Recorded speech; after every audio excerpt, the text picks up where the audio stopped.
treatment and the paradigm of treatment for the peripheral arterial disease. And we will touch a base today about a very unique stent that was a game changer in our algorithm of treatment of peripheral arterial disease.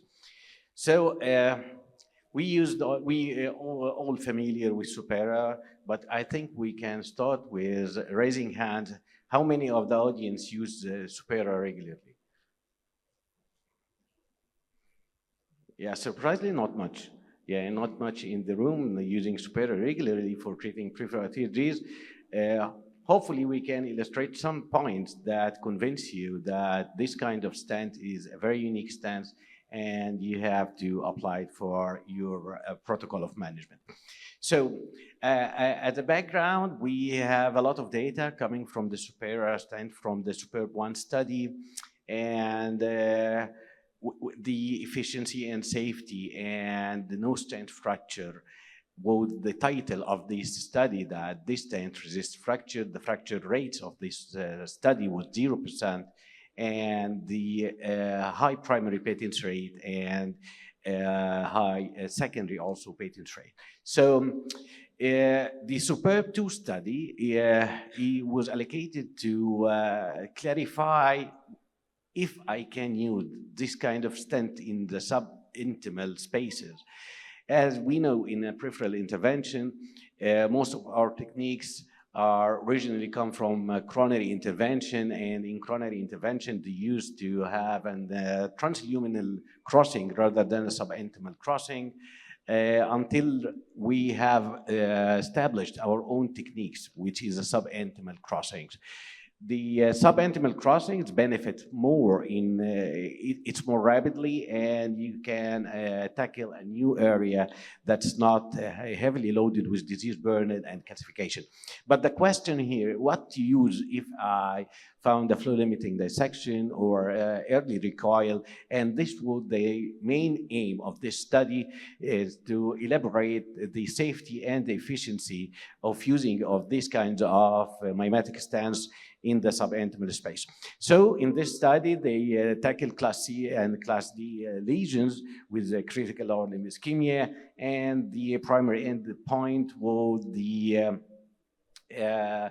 integrity of the stent fracture rates, and the clinical improvement of the patients, and the amputation-free survival. Study was an international, multiple prospective study, included 92 patients in 15 sites, and the primary results were the first year primary patency with up to 90%, with 94% freedom from the TLR, and the second year patency was up to almost 98% and 93% freedom from the TLR. So this study concluded that the use of Supera stent is in subintimal space, which was a very critical issue, is a safe, improve the patient's quality of life, and decrease the target lesion revascularization dramatically. When we go in depth of this study, when we go in depth in this study, we will find that most of the inclusion criteria of this study was Class C and Class D patients with the chronic total occlusions of the SFA and the femoropopliteal segment. And as we can see in this table, which illustrates the distribution of the lesions from the SFA and femoropopliteal segments and popliteal and below the knee, even in the P3 and the proximal segments of the tibial vessels. The outcome, the primary patent rate was so high, up to 24 months, nearly 90%. And the most important is the TLR ratio was up to 93% in the 2 year. And this does not go, if you compare this with the PUBA alone, you will not find this remark in doing the balloon angioplasty alone. It's very safe and very effective to use the Supera stent in such kinds of lesion with such approaches of subintimal approaches. The clinical improvement from using the Rutherford classification was significantly visualized in this study, up to 2 years, patient-free from symptoms, and the Rutherford classifications increased from 5 to 6 to up to Rutherford 0 and more or less. The most important thing here is the quality of life. And this study have assured that the quality of life, we know that those kinds of patients have frequent recoiling, frequent symptoms, but the quality of life of patient having to be free from re-intervention rate for a long period of time is quite important for those kinds of patients. And this part of the study regarding the quality of life was very important, and it showed a significant improvement of the quality of life when using the superior stent in the subintimal spacing and with a good follow-up period. So again, the main issue of this stent was the cost effectiveness. When you compare the regular balloon, the PUBA alone, with in comparing with stent, you would think that the primary initial cost is low with the balloons only. But if you have the number of re-interventions that patients need, the affection of the quality of life, and the hospitalization stay, all this, when you add it together, you find that when using a superior with this long period of freedom of target lesion revascularization, again, you will find it a very beneficial and a very cost-effective, as we can see here, comparing the superior used as a primary treatment for subintimal spacing versus PUBA alone, that the superior has definitely proved to be a very cost-effective in this manner. So in conclusion, using the superior stent after a successful subintimal recanalization is very beneficial for the patient, with large maintained overflow up to 24 months. It's a favorable impact of the superior in long-term patency outcomes, quality of life, and in this study we showed it's cost-effective too. And one of the criteria of this mimetic stents that I want to highlight, that with the superior you can do everything. You can do target branches, the revascularization if you need to penetrate the stent. You can even withdraw this stent if you want to do any surgical option furthermore. And reopening of this stent using whatever available tools of mechanical aspiration, mechanical thrombectomy device, even a atherectomy device is feasible, and it is safely. So this is the conclusion of the SUPERB 2 study that we wanted to highlight, and I want to share with my co-moderators some of their experience about using the SUPERB. Dr. Wael.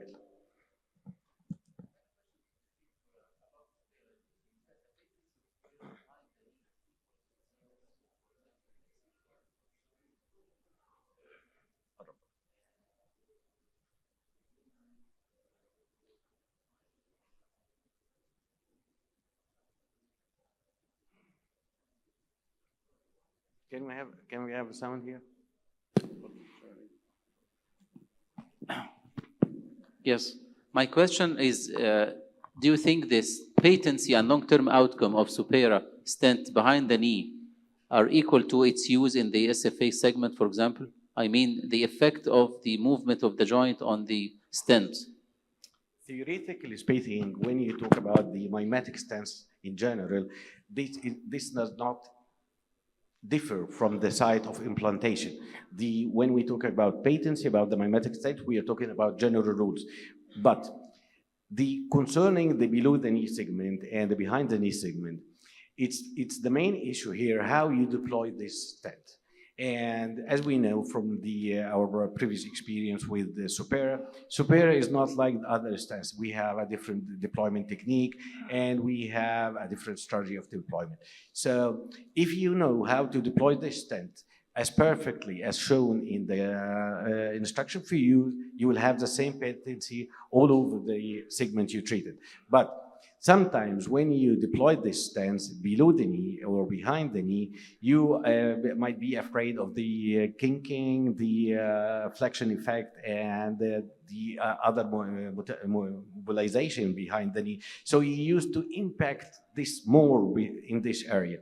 And impaction or overstretching of this stent is not advisable. You have to deploy this stent as perfect as it is, all through in the segment. The only way, in some authors' opinion about impaction, maybe in when you have a heavily calcified area. But this is, again, it's an author's opinion, not the instruction for use.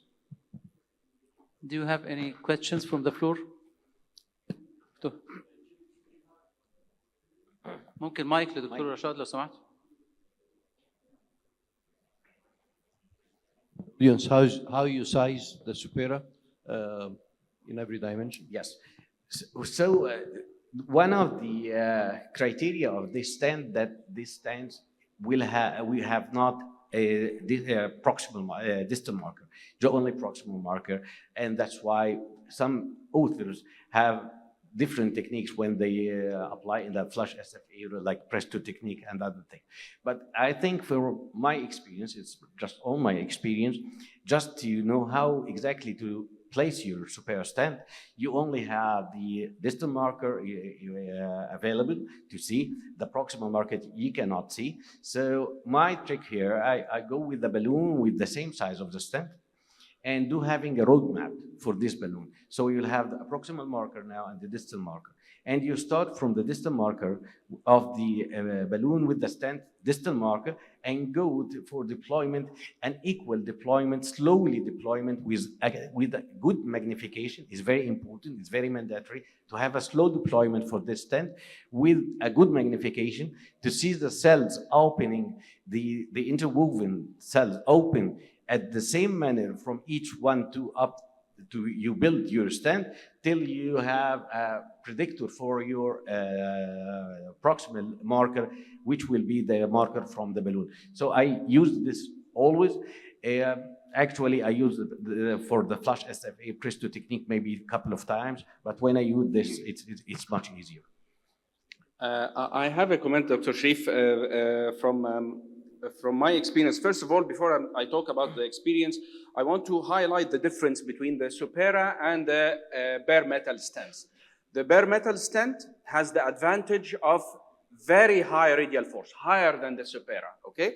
But the disadvantage is that no radial force. Yes, the bare metal stent has a very high radial force, so that's why it does not need the vessel preparation as in the supera, because it has high radial force.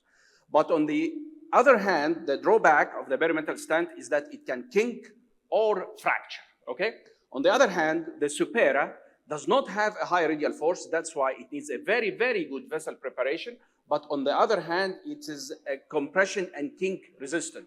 So in your experience, have you ever tried, when you go with a balloon, try to prepare the vessel, every time you inflate the balloon, you find a recoil because of the heavy plaque or heavy calcium.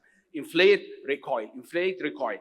You won't be able to put the supera in this situation. So have you ever tried to put a bare metal stent to have the radial force and then put the supera from inside the bare metal stent to get the advantage of both of them? Yeah. This take me to a very nice article written by Roberto Freverenzi. He was talking about, do we know how to do pupa nowadays? Yeah, it's actually shocking. Do we know actually how we can inflate this vessel nowadays?